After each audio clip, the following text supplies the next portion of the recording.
శ్రీమాత్రే నమః. నమస్కారం. నేను పండిట్ సూర్యప్రకాష్. ఈరోజు 5 మే 2026 మంగళవారం నాడు మిథున రాశి వారికి ఒక ప్రత్యేక సందేశం ఉంది.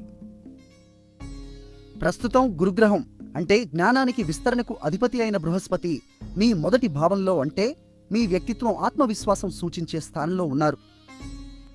ఇది మీ కెరీర్లో పెద్ద అవకాశాలు తెస్తుంది. ఎందుకంటే గురువు మిథునంలో శత్రు రాశిలో ఉన్నారు కాబట్టి అతి ఆత్మవిశ్వాసం ప్రమాదకరం. ఒక్క నిర్ణయం తొందరగా తీసుకోకండి. అంతేకాదు, నేటి నక్షత్రం జ్యేష్ఠ అంటే నాయకత్వ శక్తిని ఇచ్చే నక్షత్రం. దీని దశ అధిపతి బుధుడు, మీ రాశి అధిపతి కూడా.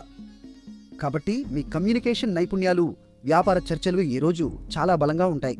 ముఖ్యమైన సంభాషణలు ఉదయం 11 నుండి మధ్యాహ్నం 1 గంటలోపు చేయండి. ముఖ్యమైన చైంటి పులికంటలోపు చేయండి. ఈరోజు మీ అదృష్ట సంఖ్య 7. ఆకుపచ్చ రంగు ధరిస్తే బుధుని అనుగ్రహం మరింత బలపడుతుంది. ఇంకొక విశేషం, ఈరోజు అంగారక సంకష్టి చతుర్థి, గణపతి పూజకు అత్యంత శుభమైన రోజు. మంగళవారం సంకష్టి కలిసి రావడం చాలా అరుదు. గణేశుని ప్రార్థించి అడ్డంకులు తొలగించుకోండి. నిన్న మా అంచనా మీకు సరిగ్గా ఉందా? కామెంట్లో చెప్పండి. వీడియో నచ్చితే లైక్ చేయండి, షేర్ చేయండి, మా ఛానల్ను సబ్స్క్రైబ్ చేయండి. చివరగా ఓం బుధాయ నమః అని 3 సార్లు జపించండి.